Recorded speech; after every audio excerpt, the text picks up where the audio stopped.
Good morning friends. I hope आप सब अच्छे होंगे। आपका स्वागत है आपके अपने YouTube channel current affairs for exam में। चलिए आज दिनांक 25/1/2024 की प्रश्नावली शुरू करते हैं। पहला प्रश्न, निम्नलिखित में से किस खिलाड़ी को आईसीसी पुरुष T20 cricketer of the year के पुरस्कार से सम्मानित किया गया है? विराट कोहली, शुभम गिल, रोहित शर्मा, सूर्य कुमार यादव। इसका सही जवाब है सूर्य कुमार यादव। हाल ही में सूर्य कुमार यादव को ICC men's T20 cricketer of the year के अवार्ड से सम्मानित किया गया है। पिछले साल भी यह पुरस्कार इस कैटेगरी में ICC main T20 cricketer of the year में सूर्य कुमार यादव को ही मिला था। यह दूसरी बार लगातार है जो इन्होंने यह अवार्ड जीता है। विराट कोहली को ICC main ODI cricket of the year के अवार्ड से सम्मानित किया गया है। चलिए अगले प्रश्न पर आते हैं। निम्नलिखित में से किसने डकार रैली 2024 जीती है? Guillaume de Mevius, Carlos Sainz, Sebastien Loeb, गेवियरेल्ना चिजेट।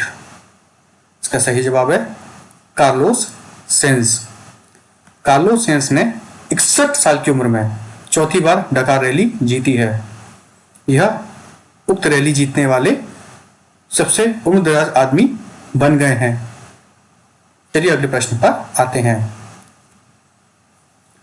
त्रिपुरा, मणिपुर एवं मेघालय की स्थापना दिवस कब मनाया जाता है?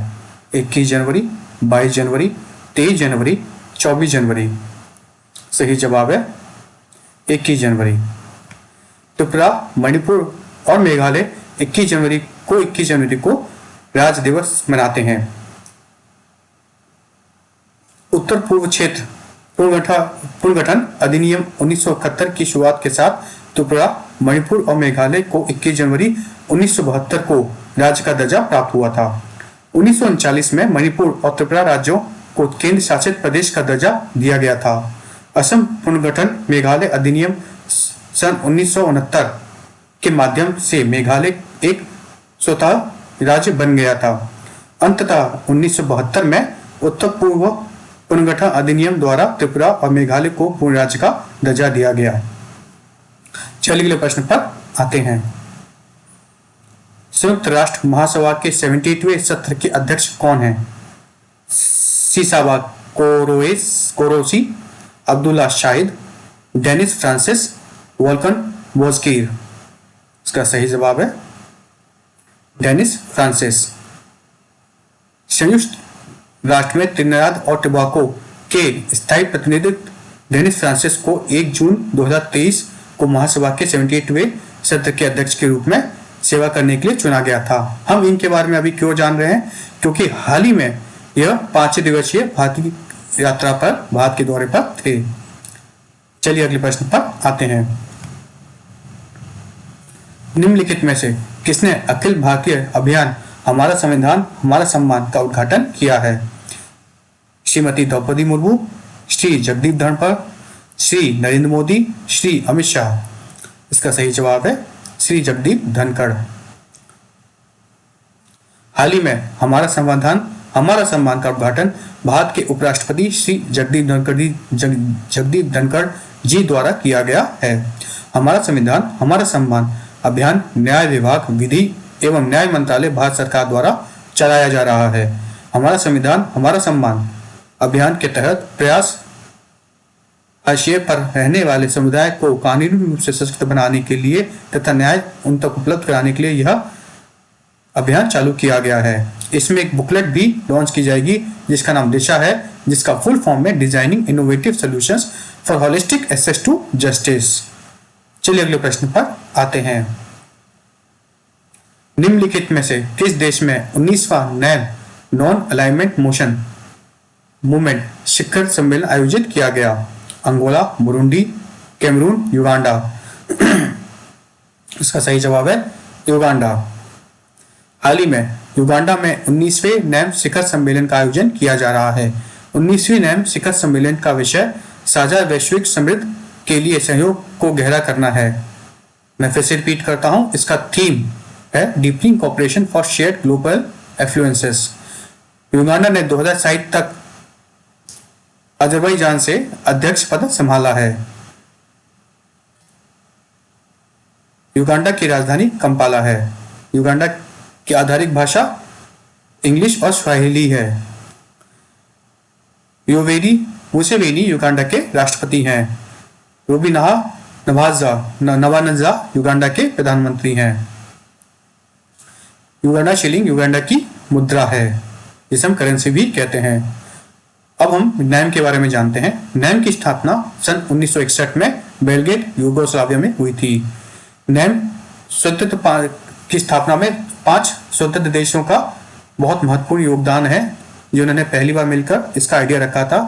वो थे जोसेफ ब्रूज टीटू यूगोस्लाविया के, कमाल अब्देल नासिर मिस्र इजिप्ट के, जवाहरलाल नेहरू प्रधानमंत्री हमारे देश के, सुकार्नो इंडोनेशिया के और क्वामे नक्रुमा घाना के।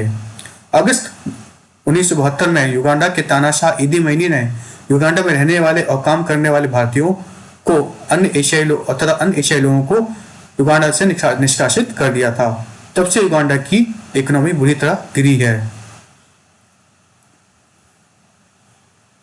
चलिए अगले प्रश्न पर आते हैं।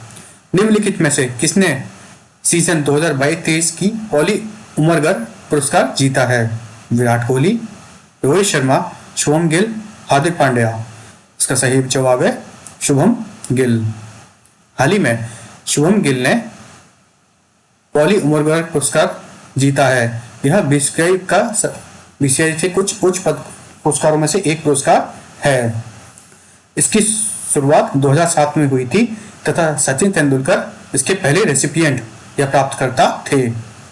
पुरस्कार में एक ट्रॉफी, एक प्रशस्ति पत्र तथा 15 लाख रुपए दिए जाते हैं। शुभम गिल ने 2022-23 में अपनी 22-23 के लिए यह पुरस्कार जीता है। इसी दौरान रवीश शास्त्री जी को 2022 संस्करण में लाइफ टाइम अचीवमेंट अवार्ड से भी सम्मानित किया गया है। चलिए अगले प्रश्न पर आते हैं।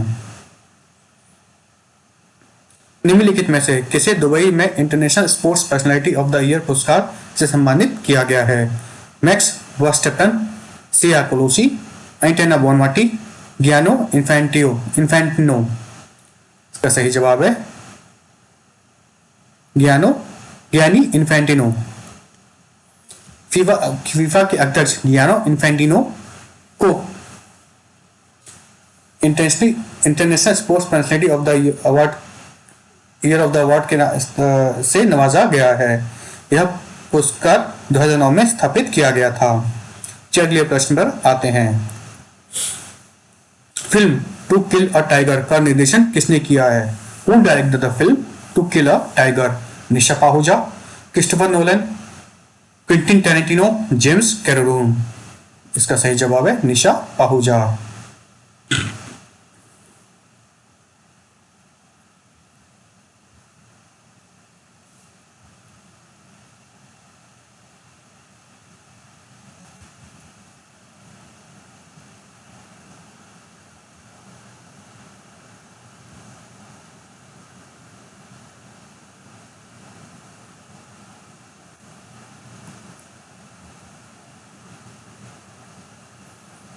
To kill a tiger Nisha Pahuja के द्वारा एक निर्देशित फिल्म है। इसी को हाल ही में ऑस्कर के नॉमिनेशन में भी रखा गया है बेस्ट डॉक्यूमेंट्री के लिए। चलिए अगले प्रश्न पर आते हैं। निम्नलिखित में से किस देश में विश्व धरोहर स्थलों पर सौर ऊर्जा स्टेशनों का उद्घाटन किस देश में किया गया है? यूएसए, इजिप्ट, यूएई, सऊदी अरब। इसका सही जवाब है इजिप्ट। हाल ही में मिस्र में विश्व धरोहर स्थलों पर सौर ऊर्जा स्टेशनों का उद्घाटन किया गया है। फ्रेंड्स, आज का सेशन यही समाप्त होता है। आपको हमारा सेशन कैसा लगा कमेंट करके बताइएगा तथा लाइक एवं सब्सक्राइब अवश्य कीजिएगा। धन्यवाद।